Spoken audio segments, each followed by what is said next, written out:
Hello friends, welcome to my YouTube channel. Anupama upcoming episode की update आपके लिए लेकर आई हूँ।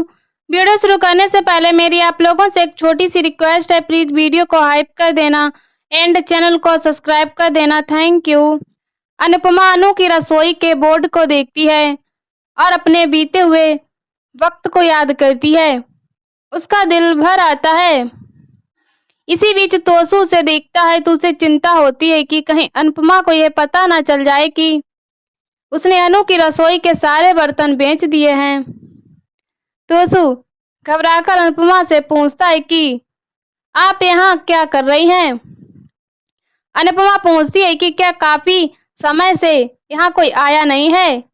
ये जगह अभी तक ऐसी ही क्यों है?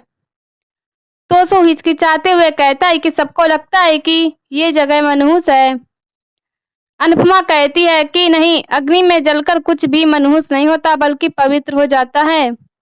इस जगह से ज्यादा पवित्र जगह कोई हो ही नहीं सकती। यहीं से मैंने अपनी पहचान दोबारा पाई थी। यहीं पर मेरा आत्मविश्वास बढ़ा था। लेकिन तुम ये नहीं समझोगे, वह तोसू को जाने के लिए कहती है। तोसू मन में सोचता है कि अगर मम्मी सामान के बारे में पूछेंगी तो बोल दूंगा कि सामान चोरी हो गया। इसके बाद अनुपमा के दिमाग में मोटी बाकी कड़वी बातें घूमती हैं कि अनुपमा इतना सब कुछ करने के बाद भी संघर्ष कर रही है। अनुपमा दुखी होकर टूट जाती है। अनुपमा के सामने अपनी जिंदगी की सारी यादें घूमने लगती हैं। उसे बनराज का धोखा और उससे तलाक याद आता है। उसे अनुज से उसकी मुलाकात और उसे शादी याद आती है। उसे अनु की रसोई की शुरुआत याद आती है और आर्यन की मौत का तमाशा याद आता है। साथ ही उसे अपना मुंबई का नया सफर और डांस कंपटीशन याद आता है। इन यादों से अनुपमा टूट जाती है। वह खुद से सवाल करती है कि मैं इतनी मेहनत करती हूँ, लेकिन फिर मैं हर बार शुरुआत पर ही क्यों लौट आती हूँ। अनुपमा अनुज को बहुत याद करती है तो उसे अनुज की आवाज सुनाई देती है। वह खुद को संभालती है और कहती है कि अनुज मुझे यही कहेंगे कि मुझे सपने देखना नहीं छोड़ना है। कोशिश कामयाब हो या ना हो, लेकिन कोशिश करना नहीं छोड़ना है, क्योंकि एक ना एक दिन कामयाबी जरूर मिलेगी। जो हार नहीं मानते वही जीतते हैं। अनुपमा रोने लग जाती है और अनुज से कहती है कि आपकी अनु की हार नहीं मानेगी। इसके बाद अनुपमा हिम्मत करती है और अनु की रसोई के बोर्ड पर वापस नाम लिखती है। वह बोर्ड को देखकर खुश होती है। अगली सुबह जिग्नेश हल्दी देखता है और मनोहर जी से कहता है कि क्या आज गुलाब के पकौड़े बन रहे हैं? मैं गुलाब के पकौड़े के बारे में पहली बार सुन रहा हूँ। मनोहर जी कहते हैं कि आजकल फूलों का केक बनता है, फूलों की चाय भी बनती है, तो ऐसा हो सकता है कि फूलों के पकौड़े भी बनने लगे हों। उन्हें देखकर लीला बाबूजी से कहती है कि ये लोग सिर्फ भुलक्कड़ नहीं बल्कि बेवकूफ भी हैं। उन्हें हल्दी और बेसन का फर्क ही नहीं पता। मुझे अंश और प्रार्थना की इस हल्दी को बचाना होगा। लीला जिग्नेश के पास आकर उससे पूछती है कि तुम क्या कह रहे हो? जिग्नेश कहता है कि आज हम गुलाब में पकौड़े खाएंगे। लीला उसे कहती है कि पहले पकौड़े बनने दो, जब पकौड़े बन जाएंगे तब मैं भिजवा दूंगी। वह जिग्नेश को भेज देती है और हल्दी ले लेती है। दूसरी तरफ पराग खाना खाते हुए अपने हाथों को देखता है। पराग भावुक होता है। मोटी बात उसे देखकर कहती है कि खाने की हल्दी को हल्दी की रस्म से मत जोड़ो। वह उसे खाना खाने के लिए कहती है। दूसरी तरफ अनुपमा घर की डेकोरेशन देखकर खुश होती है और कहती है कि दुल्हन हल्दी से नहीं बल्कि माता पिता की प्यार से सजती है। मैं चाहे कितनी भी कोशिश कर लूं, लेकिन प्रार्थना के चेहरे पर वह रौनक और निखार नहीं आएगा जो उसे उसके माता पिता की एक झलक से आएगा। इसके बाद अनुपमा बोर्ड पर सब्र, शुक्र और सुकून लिखती है और खुश होती है। वह सबको जल्दी से तैयार होने के लिए आवाज लगाती है। इसके बाद हल्दी सेरेमनी का डांस शुरू होता है। अनुपमा सबके साथ डांस करती है। अनुपमा प्रार्थना और अंश के साथ डांस करती है। प्रेम और राही, राजा और अंश, तोसू और किंजल सभी साथ में डांस करते हैं। अंश और प्रार्थना भी साथ में डांस करते हैं। सभी डांस को एंजॉय करते हैं। अनुपमा अंश और प्रार्थना को हल्दी के लिए बैठाती है और सभी उन पर फूल बरसाते हैं। अनुपमा जिग्नेश का डांस देखकर चौंक जाती है। सभी बेहद खुश होते हैं।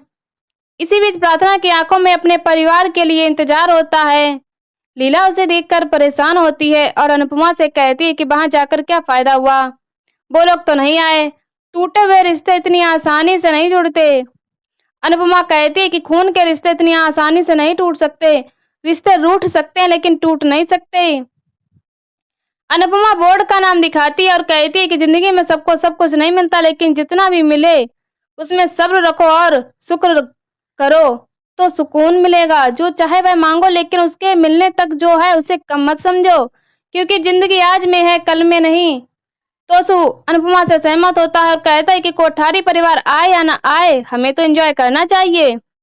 राजा और परी की शादी भी जल्दबाजी में हुई थी, लेकिन इसीलिए हम एंजॉय नहीं कर पाए। उससे पहले माही और आर्यन की शादी में भी बहुत तमाशे हुए थे। ये सुनकर माही दुखी हो जाती है। अनुपमा को माही की शादी के तमाशे याद आ जाते हैं। किंजल तोसू को चुप रहने के लिए कहती है। इसी बीच जिग्नेश कहता है कि मेरे गुलाब वाले पकौड़े कहाँ हैं। सभी हैरान होते हैं और पूछते हैं कि ये कौन से पकौड़े हैं लीला। जिग्नेश से कहती है कि पकौड़े बाद में खा लेना, पहले हम रस्म कर लेते हैं। राही सोचती है कि मम्मी की वजह से माँ और पापा अपनी बेटी की शादी में नहीं आए। अनुपमा सोचती है कि मेरी वजह वह लोग अपने आप को क्यों रोक रहे हैं। बेटी की शादी उनके लिए प्राथमिकता होनी चाहिए। मेरा दिल कहता है कि पराग जी जरूर आएंगे। दूसरी तरफ गौतम परेशान होता है और मोटिवा से कहता है कि वहां तो नाच गाना चल रहा है, सब सोशल मीडिया पर वीडियो अपलोड कर रहे हैं। वह मोटिवा को सोशल मीडिया पर वीडियो दिखाता है। मोटिवा कहते हैं कि मुझे नहीं देखना। गौतम कहता है कि आपके नहीं देखने से यह शादी नहीं रुकने वाली। मुझे लगा था कि आप लोग ये शादी रोक देंगे, लेकिन घर के आधे लोग तो वहां बाराती बने हुए हैं। गौतम मोटिवा को इमोशनल ब्लैकमेल करते हुए कहता है कि मेरा दुख यहाँ कोई नहीं समझ सकता। मैंने प्रार्थना को जान से ज्यादा प्यार किया, लेकिन उसने मुझे ही छोड़ दिया। प्रार्थना भूल गई कि उसके परिवार के डूबते बिजनेस को मैंने बचाया था। आज भी मैं इस घर का बेटा बनकर रह रहा हूँ, लेकिन बदले में मुझे क्या मिला। अंश मेरे बच्चे का अपना हक जमा रहा है। गौतम मोटिवा को भड़काते हुए कहता है कि मैं अपने बच्चे को किसी और के घर में कैसे पलने दे सकता हूँ। क्या मेरा बच्चा आपका कुछ नहीं लगता।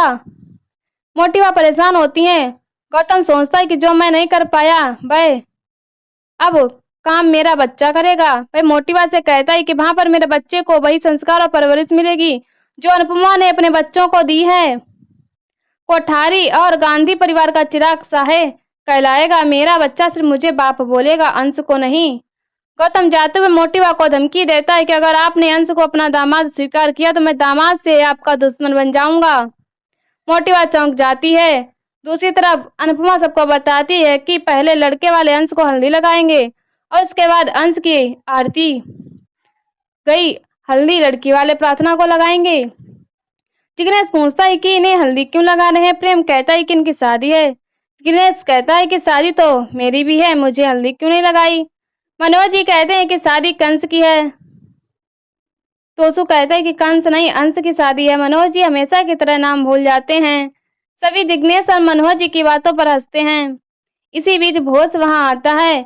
सभी भोज को देखकर खुश होते हैं। अनुपमा भोज के चेहरे पर परेशानी देखती है और इसी के साथ एपिसोड खत्म हो जाता है। अगले एपिसोड में देखने को मिलेगा कि हल्दी में सभी एंजॉय कर रहे होते हैं, तभी मोटिवा और ख्याति वहां आती है।